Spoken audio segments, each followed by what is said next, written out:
Or start consuming everything they've made, yeah. Yeah. I'm just looking at these bees now. Look at all the pollen they're bringing in. Say, look at all the pollen they're Yeah. bringing in. Where would that be from at the moment? Oh gosh, it could be from anything around here.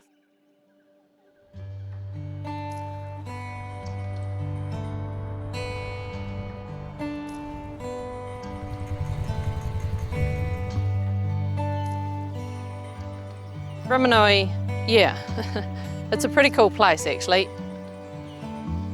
We're 39 k's up the longest no exit road in New Zealand. It's warm and it's humid and it's beautiful. If you sit there for long enough, initially you actually, all you're hearing is silence, but then you can start picking things up. You can hear the bees in the trees and the birds chirping. As far as nature's concerned here, we have it all, and whether it becomes the opossum, whether it becomes the deer or the wild pig or the bees, with the balance of native bush and the Manuka scrub, it's actually a wonderful place for nature to be.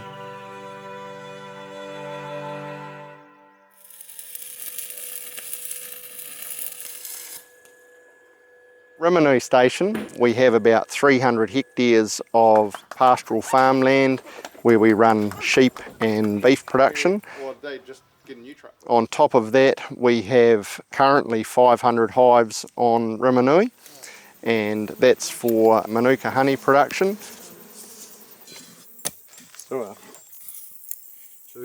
I think Manuka honey and the Manuka tree is super important to New Zealanders. It's something we're actually really proud of. It's a big export for us on a global stage, and is something that we hold as a bit of a taonga, actually, a taonga being a treasure and something we want to help preserve.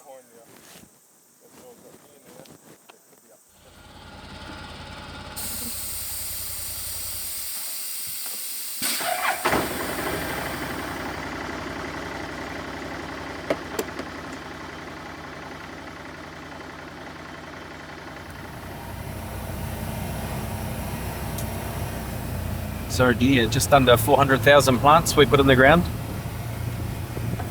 So all up along this hill country here, all this steep country, it's basically not great for grazing for Scott and Ghislaine. We've planted that in Manuka. So these are about 3 years old right now. We think they get to about full production at about 7 years old. So we'll start to make honey from, probably 4 years, and full production at about 7 to 8. These little pods, see, this is where the flowers were this year. These pods. So what these pods will actually do is, as the autumn comes around, these pods will open up and they'll just release all these tiny little seeds that we can see just in here, and they just blow around, and that's how the Manuka naturally regenerates in the countryside.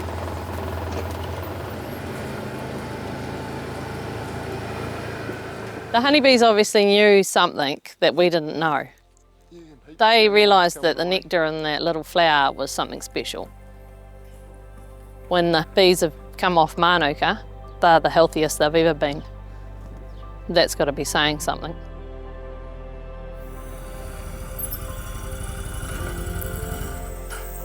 I was always fascinated with bees ever since I was a young boy.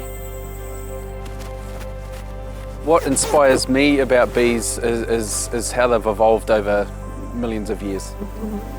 A honeybee will live for between 40 and 45 days, and after about 3 weeks that bee will become a worker bee. Its job is to go out and forage and collect nectar and bring it back to the hive.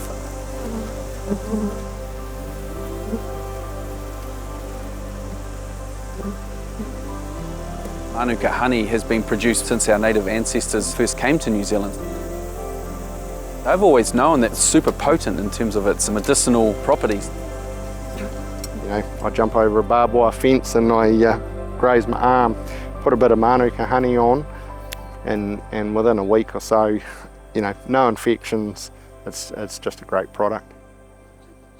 I've used it on my horses for years, and on myself, I get a burn or a cut or whatever, I put that on straight away. Because it's nature at its very best, I think nature will always find its way around those other things like those bad bacteria. So it's as good for the farm as what it is for the Manuka honey production. Yep, you can get 20 to 23 kilos of honey in just one that size.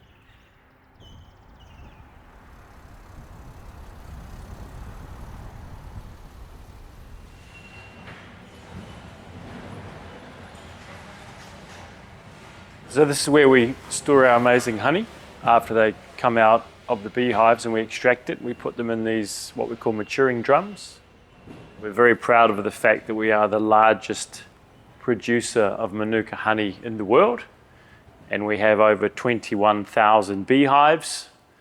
And given the fact that one bee makes only a few grams of honey from the nectar that she carries, you can imagine how many bees you need to make one of these. And that's why they're so special to us.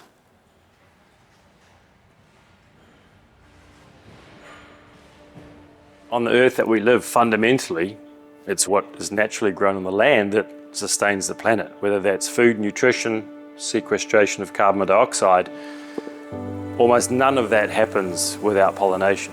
And bees globally are in decline, which is a real risk for the planet. And so the very nature that they symbiotically go after and find nectar and different food sources on plants, and they attract and get that nectar back to the hive to make honey, they innocently pollinate all these other flowers or trees, etc. And that's what the circle of life is all about. So if you have no bees, you have no trees. If you have no trees, you have no planet. The beautiful thing about what we do is the more amazing Manuka honey we can produce, the more bees that we can therefore grow and look after, the faster we bring back the natural environment of New Zealand, which is our little bit to try and save the planet. It gives an economic return for Scott and Julaine, and this incredible combination of us helping nature get better faster. It's a symbiotic partnership. And that's an amazing relationship with two amazing people. Scotty and Julaine, you know, they're tireless workers. They're always interested. They want to understand. They want to know more. And we're just so fortunate that we got to be part of this journey with them, that they chose us. That makes me proud also to have people like that who I love dearly. Oh, really? Heaps of them. They're like, yeah. Oh, really? That's what happens when we don't even look at them. I haven't even looked at them. What do you reckon, Reese? I reckon once you drizzle that honey on it, it's going to be real good. Look at this. Beautiful. Little blueberry out of the garden. They look good too. Take a bite. What about putting the blueberries in the honey? It's going to go real good. It's going to stick to my cracker. Just like stick it See? down. Always thinking ahead, eh, mate? We let it open. You absolutely are. Yes. What we know is that the bee sees in ultraviolet.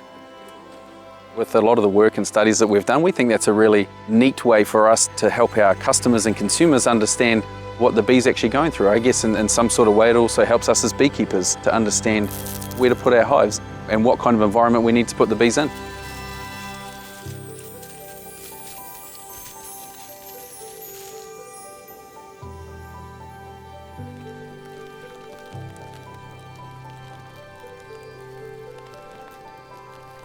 Nature definitely has a source of value. If we don't look after nature, there's nothing left for anybody. I think the more that you can actually get back to that and get away from some of this fast-paced society and actually just enjoy what you've got in your natural surroundings, I think that would be really good for people.